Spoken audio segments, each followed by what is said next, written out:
día el nombre que le puse es El deseo de vivir no es tan obvio, que es un tema que estaba pensando desde antes del estallido social, y de repente se me cruzó este estallido social con una gran consigna, para mí la más impresionante, que es hasta que valga la pena vivir.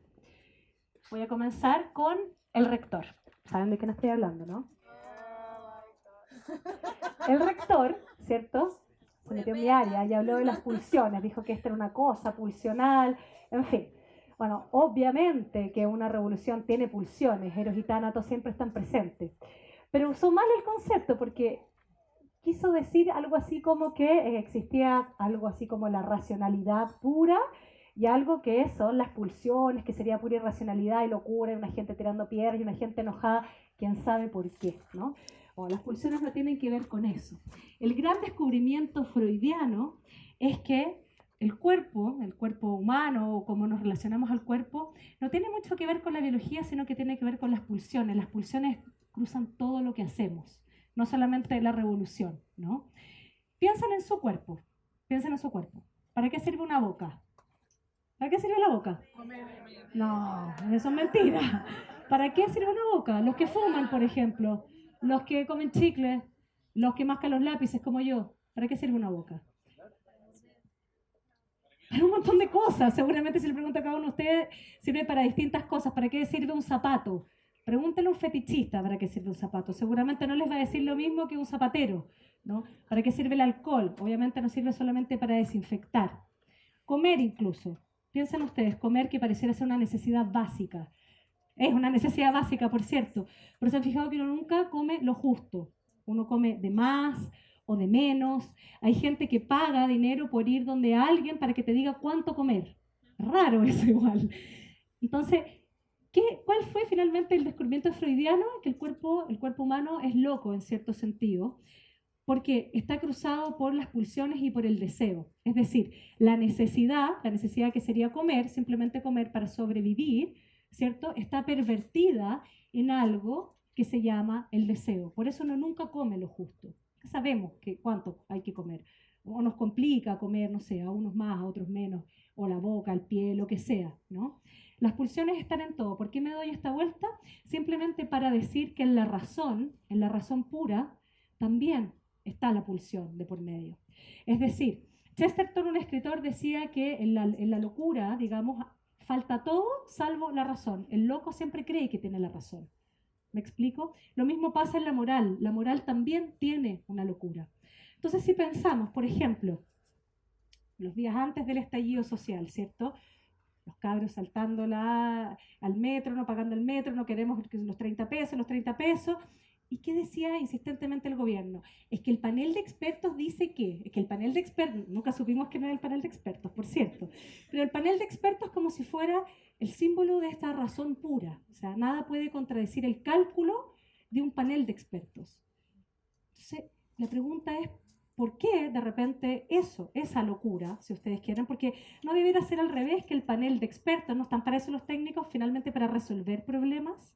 Es decir, si toda digamos, una sociedad está diciendo los 30 pesos no, o sea, ya es mucho, ¿cierto? No debiera ser como al revés, como decir, bueno, ¿cómo resolvemos lo de los 30 pesos? Hay una locura en la racionalidad técnica también. Lo curioso, y la pregunta un poco que es la que quiero desarrollar hoy día, es la siguiente. ¿Por qué esa locura durante tanto tiempo, durante 30 años, diciendo no hay alternativa, es que no hay alternativa, es que no se puede, sí, esto no es tan bueno, pero no hay alternativa, ¿cierto? ¿Por qué algo de esa locura, a pesar de que muchas veces las políticas públicas, la racionalidad económica, no coincidía con las necesidades para vivir? Las mujeres sabemos mucho de eso porque sabemos de lo doméstico y sabemos que nunca la gestión de la vida doméstica coincidió demasiado con las políticas públicas. ¿Me explico? Es decir, nunca nada coincidió. Los horarios, quiero decir con esto, el horario del trabajo, el horario del jardín infantil, la locomoción para llegar al jardín, nunca nada coincidió y cada uno se las tuvo que arreglar como pudo durante mucho tiempo. Entonces, ¿qué racionalidad es esa? ¿Por qué toda esa locura por tanto tiempo nos parecía, bueno, ya, si es que el panel de expertos dice que entonces no importa, entonces estará bien, que el crecimiento, una serie de explicaciones, y de repente, con un chispazo, ese viernes 18 de octubre, hoy día nos parece tan evidente que todo eso era una locura, ¿sí? ¿Qué pasó? ¿Qué pasó? Eso que ahora nos parece evidente y que además nos parece como muy posible de cambiar, cuando ni siquiera es que tengamos un programa así alternativo, porque durante mucho tiempo, si se fijan, ante esta cosa que se repetía como karma es que no hay alternativa. Entonces, ustedes los críticos, bueno, traigan la alternativa, como si una alternativa económica fuera, o un sistema de vida fuera a traer una cosa así envasada. Yo les ofrezco esto, entonces nosotros o los otros debieran traer otra cosa igual, así, otro modelo, lo cambiamos, como si funcionara así. Eso es hablar en un tipo de lenguaje, un lenguaje técnico, un tipo de racionalidad que sí tiene a la base algo pulsional, tiene algo loco, ¿no? Entonces, bueno, para algunos economistas se preguntan, bueno, esta es la paradoja chilena, he escuchado que le dicen. ¿Cómo puede ser que Chile respecto a otros países de la región tiene un PIB súper alto y que el crecimiento no sé qué cosa? Entonces, ¿qué le pasa a los chilenos y las chilenas? ¿Qué cresta les pasa? ¿Por qué están haciendo esto? ¿No? Bueno, y ahí hay diversas opiniones. Algunos dicen, bueno, dignidad, desigualdad, corrupción, en fin, todas las cosas que hemos escuchado. Lo que quiero desarrollar hoy día es una hipótesis más y que tiene que ver con que cambió la cabeza, pero cambió antes, lo que pasa es que no nos habíamos dado cuenta del todo. Cuando cambia el sí mismo, la idea que tenemos de qué es un sujeto, cuál es la idea que tenemos del yo, del sí mismo, cuando eso cambia, aparece la imaginación política. Quiero decir con esto que en la medida bajo qué lenguaje está construido una idea de ser humano, esos son los límites del pensamiento. Esos límites del pensamiento se abren en la medida en que cambia primero el yo. ¿Sí? Eso es lo que voy a desarrollar hoy día. Primero tengo que retroceder un poco para mirar brevemente la historia de cómo los seres humanos nos hemos concebido a nosotros mismos. Si vamos a los griegos, ¿cierto? Piensen ustedes cómo los griegos, los antiguos, definían lo humano. ¿Cómo se llamaban los humanos para los griegos? Los mortales. Es decir, para los antiguos, lo humano era lo contrario a los dioses. Lo humano era algo que tenía límite. Estaba, ¿cierto?, limitado por la muerte. Eso era un ser humano, ¿no? Luego viene la Edad Media y está Dios, en fin, ¿cierto?, que define ciertas cosas que uno podría decir, oh, esas cosas tan antiguas y horrorosas, ¿cómo podíamos creer en eso?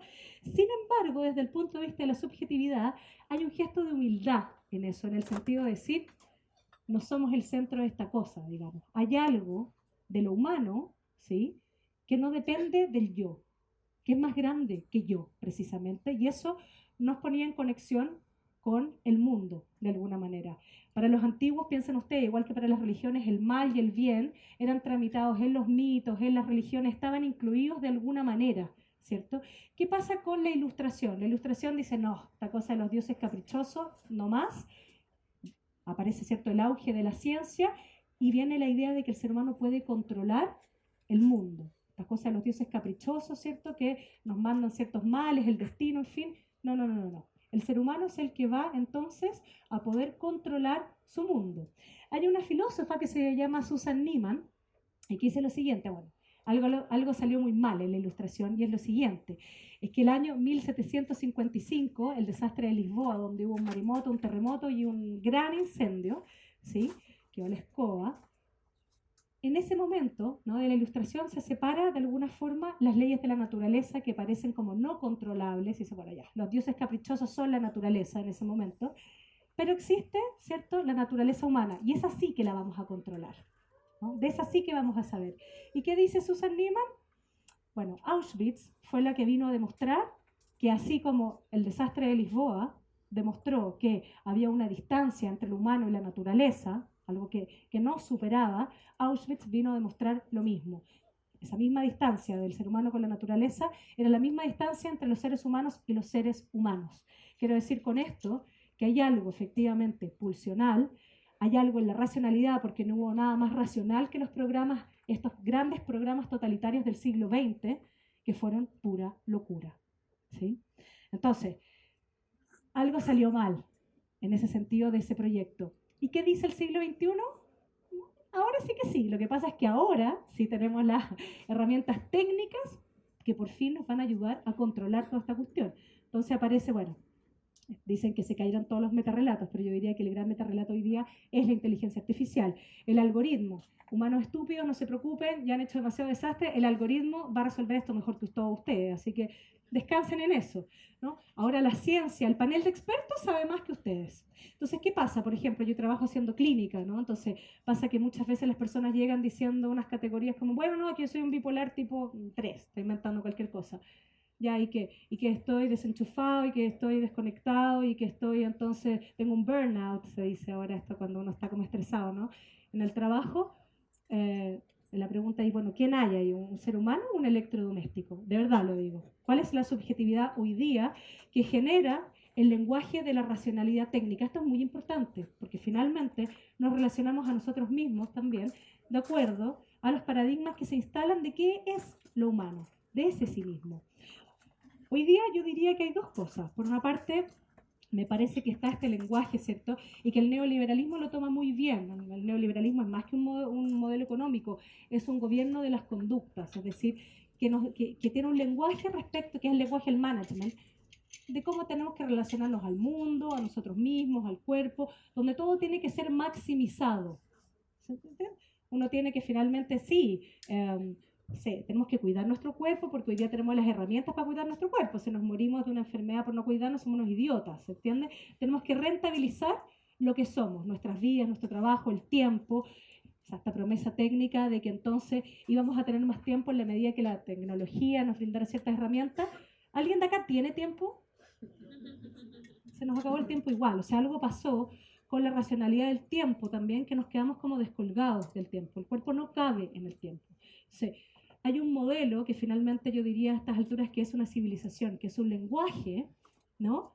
Donde los humanos cabemos más o menos. O sea, uno, en esta lógica de que somos como una especie de objeto de nosotros mismos, que nos tenemos que maximizar y explotar. Y la pregunta que se han hecho, digamos, varios pensadores, ¿por qué esta cuestión funciona tanto y ha costado tanto revelarse finalmente del orden neoliberal? ¿Por qué nuestras cabezas están tan colonizadas por eso? Es porque hoy día pasa algo bien interesante, que así como la plusvalía, ¿cierto? Donde alguien extraía el valor del trabajo de otro, hoy día se habla, el psicoanálisis al menos, se habla del plusvalor, ¿no? Donde, perdón, del plus de goce, donde cada uno es su propio jefe y esclavo al mismo tiempo. O sea, nos autoexplotamos. Por eso no tenemos tiempo. No solamente porque alguien nos explote, sino porque tenemos muchas cosas que hacer, porque además tenemos que tener nuestro cuerpo bien y ser buenos papás o lo que sea, o no, da lo mismo. Pero es maximizarnos. Además, no nos vayamos a morir jóvenes, porque de verdad hay una estupidez y se puede vivir tanto. Además. Entonces, bueno, bajo esa lógica, eso por un lado, pero también aparece un cierto progresismo, ¿cierto? Que tiene una buena intención, pero tiene un problema epistemológico, diría yo, que es esta idea, entonces, no, nos vamos a deconstruir. Se puede, ya, ok, deconstrúyete. Entonces uno va, se deconstruye, pero el problema es quién deconstruye a quién, digamos. Si yo voy y me quiero deconstruir, que significa básicamente desmontar digamos, los regímenes de dominación que están en mí, que son, qué sé yo, la raza, el género, la clase, en fin, lo que sea, yo puedo decir esto es político, voy a desmontar esto, pero finalmente lo que estoy haciendo en ese ejercicio, y esto es problemático, es que hay un gran yo soy, de nuevo, yo soy dueño de mi destino, yo soy quien puedo deconstruirme y ser quien yo entonces quisiera ser. Caemos un poco en esta misma lógica cerrada, donde en estos dos polos, ser electrodoméstico o ser un gran yo que hace lo que quiere consigo mismo, que posea su cuerpo como si fuera un objeto más, digamos, el cuerpo es mío, yo hago lo que quiero, ¿sí? Así a secas, como si fuera un objeto, entre otros, daña la política. No hay política ahí, porque la política precisamente es, así como los griegos, incluso en la Edad Media, hay algo que es más que yo, hay algo de mi deseo, hay algo de mi felicidad, que es lo que decía Hannah Arendt, la felicidad es pública. Hay algo que es con los otros. Para nosotros en psicoanálisis el deseo no viene por dentro, no está adentro, así como tampoco la energía, esta fantasía que uno se toma una bebida energética, entonces sube la energía, o el antidepresivo, digamos, que quita la depresión, el antidepresivo sube algo, digamos, sube una energía, pero no necesariamente cambia las ideas, y por eso mucha gente que toma antidepresivos a veces lo primero que les sube es la energía y lo primero que hacen es matarse, porque no cambian las ideas. Hay algo de la vida que no tiene que ver con la racionalidad técnica, que no tiene que ver con el individualismo, que no tiene que ver con este yo cerrado y menos con esta idea de ser un electrodoméstico donde hay un panel de expertos entonces que me tiene que decir qué tengo que hacer. Hay un colega mío que es psicoanalista infantil y siempre cuenta que hoy día las consultas son de los padres son con niños mucho más chicos que antes. Hace 10 años las consultas eran, porque los diagnósticos se van poniendo de moda, eran por déficit atencional, eran como temas como relacionados al aprendizaje. Hoy día las consultas son con niños que están, no sé, recién aprendiendo a caminar. Así como padres ansiosos que el niño, no sé si camina a la edad que tiene que caminar o cómo hago para que coma, todas esas cosas. Es decir, hay algo que se perdió del humano, de la experiencia, en la técnica. Piensen ustedes que incluso hay gente que contrata, no sé, animadores de cumpleaños, digamos. Todas las funciones que finalmente uno debiera como realizar, hoy día hay expertos para todo, ¿no? Entonces, ¿qué pasa? ¿Qué pasa finalmente con esta lógica, ¿no? Donde está todo dicho, se iluminó toda la caverna, hay un individualismo, pero eso no significa que seamos autónomos y menos que haya lugar para el deseo y para la singularidad. La singularidad no es lo mismo que el individualismo. El individualismo es decir, yo hago todo por mi cuenta, es despolitizar la vida. Eso es el individualismo. Mientras que la singularidad es poder tener un espacio para tener una experiencia. Se los pongo así. ¿Se acuerdan el eclipse el año pasado? Obvio que se acuerdan. No sé si hay alguien de acá que sintió esto como de no querer ser parte como del entusiasmo del eclipse. Este año. Es que ha pasado tanto tiempo en este estallido que ya fue como 5 años. Bueno, ¿a quién le pasó? Como que no quiso tanto, como que le pasó algo con este entusiasmo el matinal. Vamos al eclipse, comprarse el anteojo del eclipse, los científicos diciendo todo lo que vas a ver en el eclipse. Y uno diciendo, es que no, hay un entusiasmo ahí como que no comparto, ¿no? El eclipse farandulizado. Eso hace este lenguaje del experto, donde todo está dicho, donde todo, está todo iluminado. No sé si vieron también este año imágenes del Everest, el turismo al Everest, donde había una fila de personas que en realidad podrían haber estado haciendo una fila en Sara o en cualquier parte, daba lo mismo. En realidad hay algo de este ordenamiento que destruyó el tiempo y destruyó la experiencia, y los cuerpos fueron quedando fuera. Entonces, toda esta promesa, ¿no? del capitalismo científico, diría yo, ese matrimonio, ¿no? Cuando van juntos, es la promesa de maximizar. Aumenta la esperanza de vida, y eso ya no es ciencia ficción.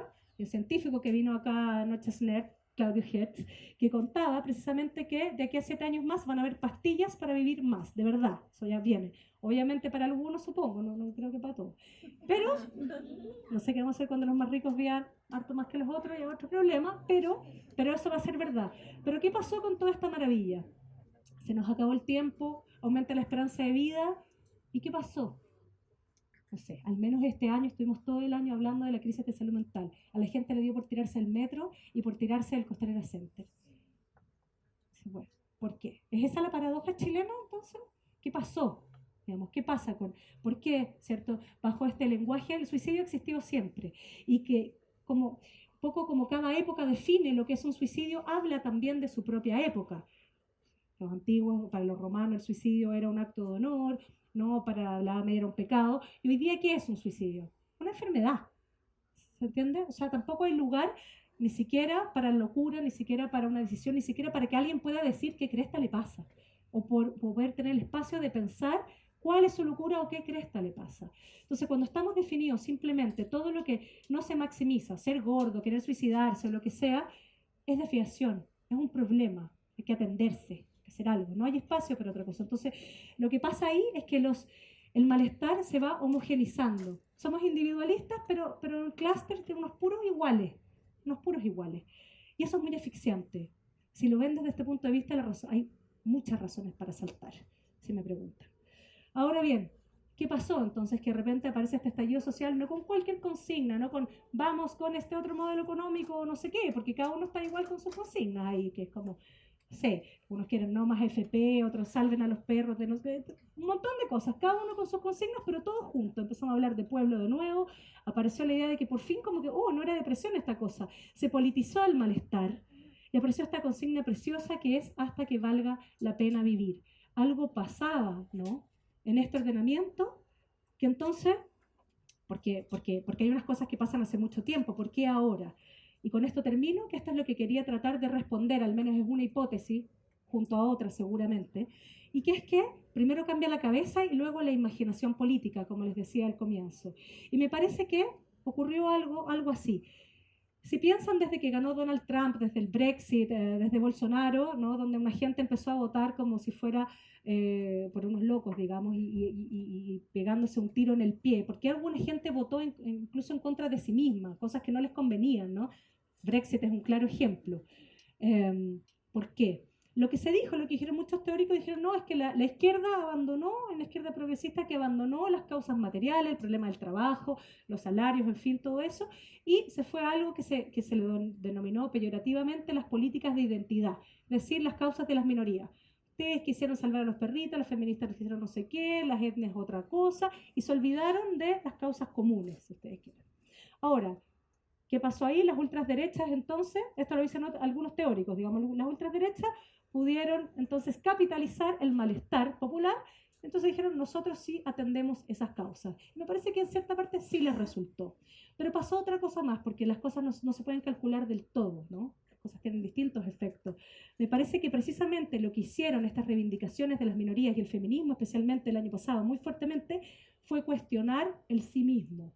La idea de ser humano que hasta acá teníamos. La idea de que el ser humano, digamos, siempre ha estado pensado como, bueno, ya sabemos, hombre blanco, en fin, europeo, ese como el paradigma de cuál sería la utopía del hombre nuevo, siempre era un hombre igual, pues, ese era el punto.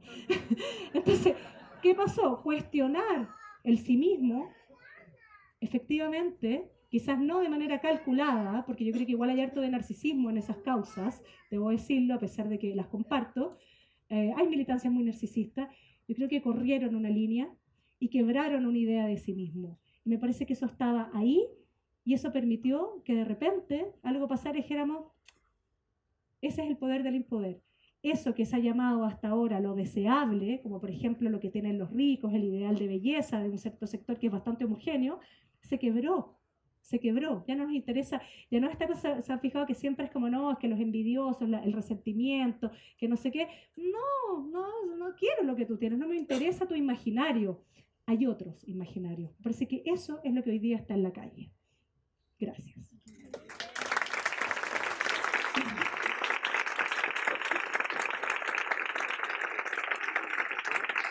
A ver,